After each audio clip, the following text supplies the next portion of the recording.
2004. Who remembers when you first played The Sims 4 with your chunky monitors and your dial-up internet? And there I was, sitting in front of The Sims 2, terrified of ruining my Sims' lives. I mean, I wanted the drama. I really did, and that's why I loaded into the Pleasant household in the first place.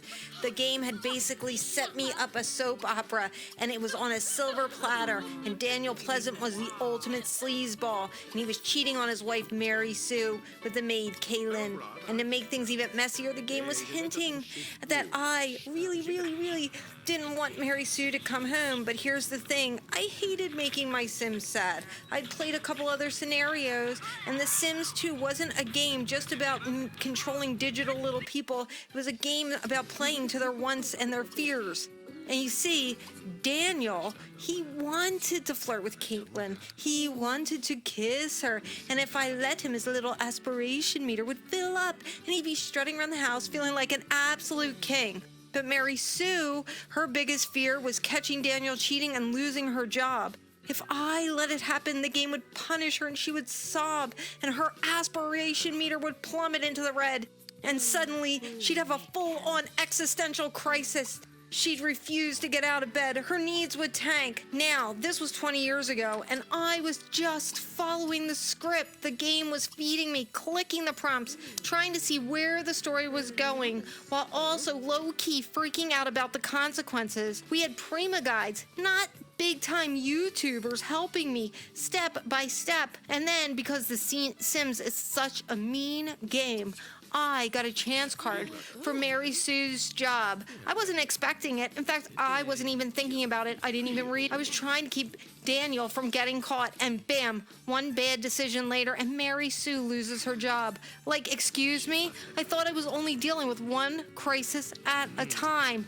And maybe computers were just slower back then, but I swear everything took forever. It felt like every action in this game moved in slow motion, which is giving me way too much time to panic. Wait, I think I went back to 2004.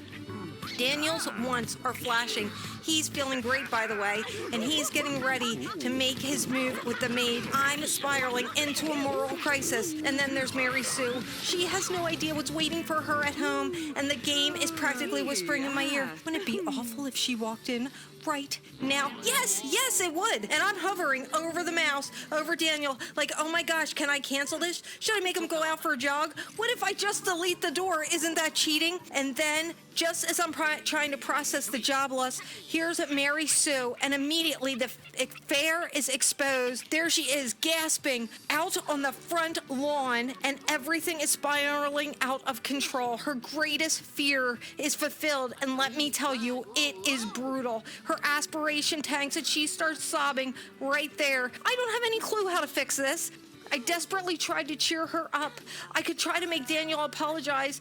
I could buy them a new couch, because in my mind, shopping fixes everything. But no, Mary Sue's upset. Daniel's gonna end up sleeping on the couch, and she has to run in and beat the crap out of him because I would.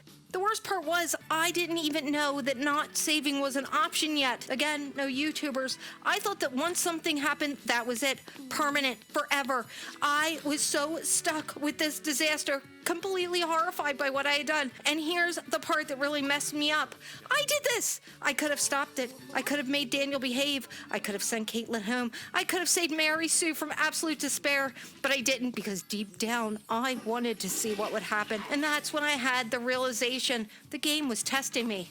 If I played to The Sims once, they were happy. If I played to their fears, they could be destroyed. And I was the one pulling the strings. So at some point, I had to stop and ask myself, did that make me a monster? Eventually, after way too many disasters, I figured out the magical trick of not saving. And the second something bad happened, I'd panic, slam the escape key, and shut down the game like my life depended on me. No, that would never happen again. We're going back in time. Sorry, Mary Sue.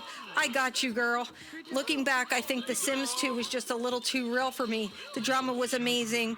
I'm way too attached to my Sims' happiness. I wasn't ready for the emotional damage of watching Mary Sue cry in 2004. So yeah, that's my chaotic Sims pleasant family experience. Did anybody else go through this, or was I just out there doing everything in my power to keep my Sims from feeling their emotions? I didn't want to feel their emotions. Let me know in the comments down below. Thank you for watching. If you like this, please take a moment to like and subscribe. Talk to you soon, and happy simming. Bye-bye.